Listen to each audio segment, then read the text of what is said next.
Hey guys, my name's Khadroth, and today I'm going to be talking to you about Draco and the possibility of her coming with the arcade collab. This should be one of the worst kept secrets at this point about the arcade collab that's coming up right now on the JP server.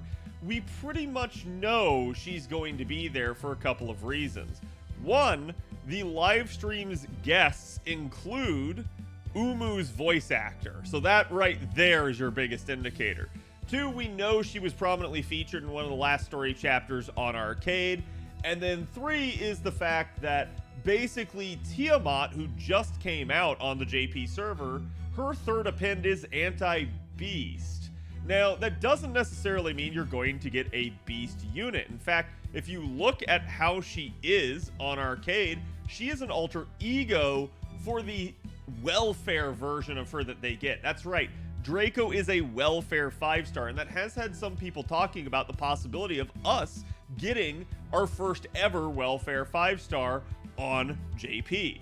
Now, yeah, we have things like the tickets that people could use to, forcibly choose an SSR, but nothing where it was actually, hey, you are given a 5-star as part of an event or something like that. So they could do this. I'm not gonna guess that that is the direction they're headed, but that would be a really interesting thing to see, and I do think that it's not the craziest theory ever either. But we're gonna try to predict Draco's kit here, and I'm gonna start off right off the bat with one wild prediction. I don't think Draco will come in necessarily as an alter ego. You might see Draco as a rider.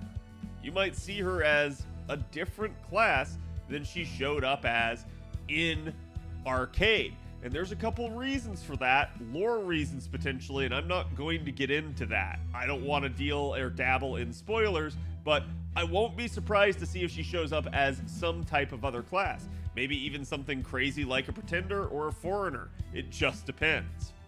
So, taking a look at basically her kit overall, I'm not going to dabble too much in the numbers other than to point out that she is pretty balanced on her attack and HP, which is rather odd. We don't have too many units like this in mobile, so that might be a thing when she shows up here, but we'll just have to see. Now, looking at the deck, I find this to be incredibly interesting, and I was just talking about this with my chat before I started recording, that what's peculiar about this is she has a triple buster deck here on Arcade, but her MP is AoE arts, and we don't really have very many units out there that have triple buster decks that have an offensive arts MP. Galatea is the most recent one, and hers is single target.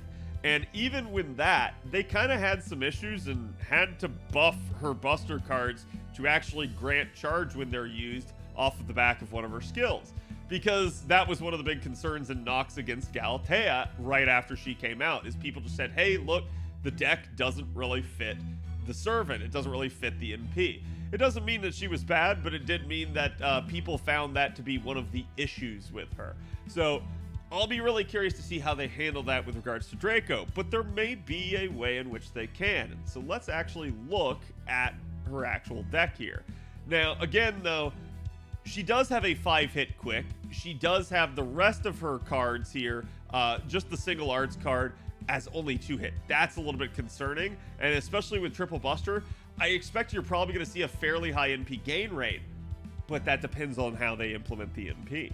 If the NP is implemented as a lot of hits and still arts, then you might not see a really high NP gain rate. But if they switch the NP to something like Buster, you might see them, get really generous with the NP gain rate because she doesn't really have a whole lot of cards by which to do it. So that'll be another prediction, basically, that we'll just have to wait and see on. Now, looking at her skills here, her first skill here charges her own NP gauge every 10 seconds for 4 to 6 times. Now, please understand, Arcade is a PvP game. It is, not going to have the same type of functions as it would in any other one. I think the big thing that you can take away is, though, that this is a charge per turn skill. That is the icon that they use for it, and that is one of the things that they are kind of showcasing here. So you might be seeing someone that basically functions with charge per turn, maybe 10, maybe 20% or something like that. Who knows? Maybe they go even higher with that. That'd be a really rare and obscure thing. But I do think that you're definitely going to see a lot of charge in Umu's kit. Now, looking at this, she also has critical damage for 3 to 6 attacks and reduce own damage taken for 3 to 6 attacks. I think both of these will get translated as crit damage 3 times 3 turns and damage taken 3 times 3 turns. So you're going to get a damage cut basically right there for that last one.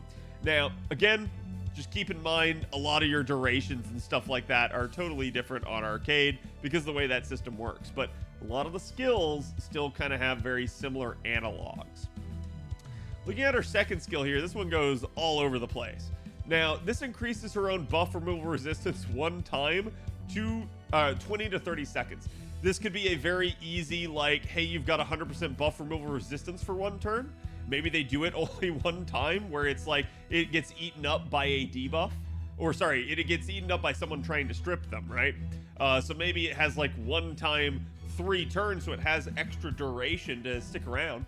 Similarly here, you've got some additional effects that were part of the raid, basically, that were there, as well as, again, sort of her capability of having the Holy Grail as part of the fighting, because that's something that kind of gets fought over in arcade. But you guys can see, again, it's only enabled in single-player modes, but basically it will grant her self-debuff immunity. That could be another thing that you might see, where kind of, again, as we sort of know, this version of Umu is basically corrupted. So yeah, it might be a case of like, hey, she's already corrupted, so other debuffs can't actually affect her. So that could be one way that they could implement it. The other thing here is she gets 2 power mods against dragon and Roman enemies. So I wouldn't at all be surprised to see that, particularly the Roman part. That one I think is guaranteeable. You are going to see something in her kit with regards to that. So expect some sort of anti-Roman thing. And don't be surprised if we end up battling her in some form of raid as well during the event. That might also be sort of the crux of what the event's about. We'll just have to wait and see. Now, she also gains critical stars every 10 seconds for 3 times. So what I think you might see is this could either be you gain 10 crit stars per turn, or you might even see something crazy if they really want to go about it, if they really want to do power creep, where almost like Himiko, where she gives stars per turn per ally. So that could be another way that they could make her a really strong unit down the line. Doubly so if they kept her as an alter ego rather than making her a different class. So be really, really interesting to see what they do there. Then ignore defense buffs. I do expect you're probably going to see this one. It'll probably stay. So this one is almost beginning to look like it could form sort of like a Summer BB second skill, where it's just got this laundry list of effects that's really good there, right? Then increases own healing received. That one, again, probably expect that to stay because, hey, why not? Now, here's the other thing as well. So she charges her own NP gauge every 10 seconds for 3 times. If you guys remember, the first skill here also had the charge on that. Now, because this one has the icon that's charged per turn, I expect that one to actually be charged per turn. Maybe I'm wrong on that. Maybe they switch that around and that's just a hard charge skill instead. But I'm gonna bet that she ends up with at least one of these 2 effects is a charge per turn, and the other one is an actual full gauge, or sorry, not full gauge, but an actual like hard charge where it's a set increment, kind of like we saw with Tiamat. Tiamat has 50% charge, right? So I wouldn't be surprised to see them do this where they just make her yet another like 50% charger, and then she maybe has some charge per turn gimmick, such that she can basically end up utilizing that extra 10% somehow, or maybe 20%. Just really depends on how they do it. But yeah, I don't think they're necessarily going to give her 2 charges per turn. That would be really odd. That would be hard to deal with as well. But maybe if they try to make her into more of a challenge unit. So again, that second skill's got a lot going on, and you guys can see it basically has, even for arcade, a fairly long cooldown because of that. Now, then we get to the third skill, and this third skill is really actually pretty simple. It reduces the enemy's defense for 10 to 15 seconds. I would expect this to be a potentially like party-wide defense down on the enemy. So expect it to affect all enemies. Now, the real interesting question would be, would they spruce this up some? Would it be like multi-turn? Would it be something like maybe even like Cha-Cha's where it keeps applying turn per turn and trying to stack higher? That would be an interesting thing. That would definitely lend her more towards challenge, because if they try to do some sort of like Cha-Cha-like mechanic with that, it could work, but it would definitely be less desirable. In farming capability, we definitely desire the ability to, hey, like just have the steroid when we need it. But if they at least made it per turn, like over 3 turns, then yeah, maybe that would help, because it would be basically be there. You'd pop it turn 1 and it would be there turn 1, turn 2, and turn 3. And maybe it would just keep reapplying to the enemy. So in that regard, she would kind of carry it with her throughout the waves. Wouldn't be the worst thing in the world. Now, the demerit here is that they gain 10 crit stars. This doesn't really have an analog in mobile. The enemies in mobile don't have crit stars, really. They basically just have crit chance. So if they wanted to include this demerit still, how it would kind of work is it would probably be a demerit that applied crit rate up to the enemy.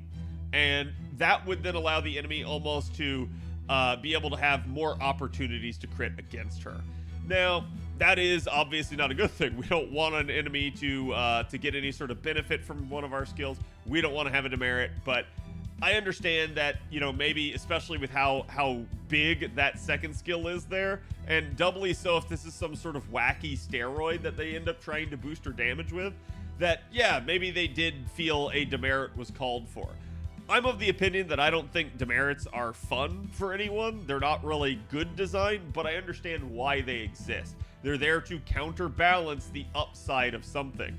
What's maybe really weird to me, though, here is that the upside right here doesn't feel super strong, but probably is on arcade, because again, remember, it's PvP, so you're basically making somebody else, and it's all enemies on the enemy team, more susceptible to damage incoming. So, like, that's going to be really good for them, and that's why, again, maybe they felt like, at least on the PvP side of things, she needed a demerit. But maybe as she comes to mobile, she's somewhat different, and she doesn't have this. So don't, you know, get too worried about this sort of thing beforehand.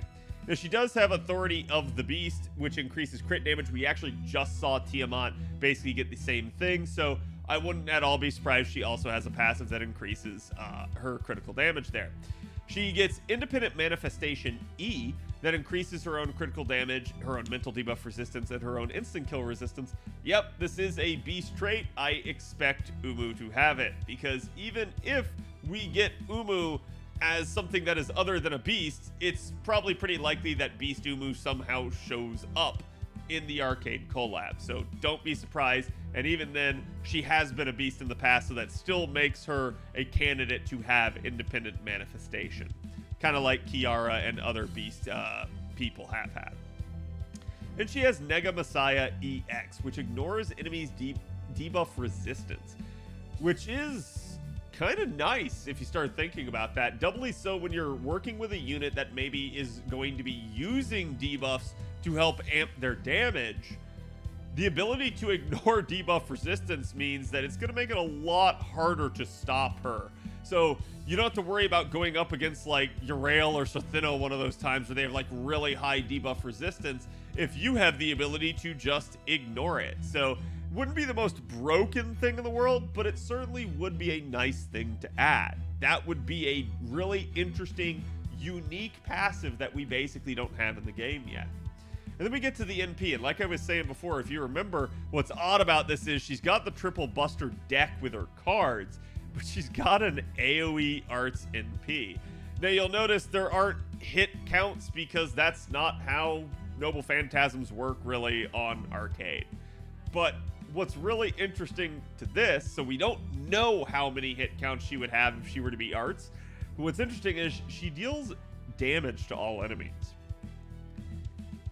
On top of that, her overcharge effect is she deals extra damage to basically all the knight and cavalry classes, all the original classes in the game, none of the extra classes. That's kind of interesting. Now, here's the reason why I say it might be a little bit weird though if she's alter ego, because alter ego is naturally resisted when dealing damage to the knight classes. So this side of things, not something I really want. Like, at best, you're looking at this somehow like bringing this back into like, hey, you're almost dealing neutral damage to them. So maybe in that regard, that might actually help her be an alter ego from a neutral looping standpoint.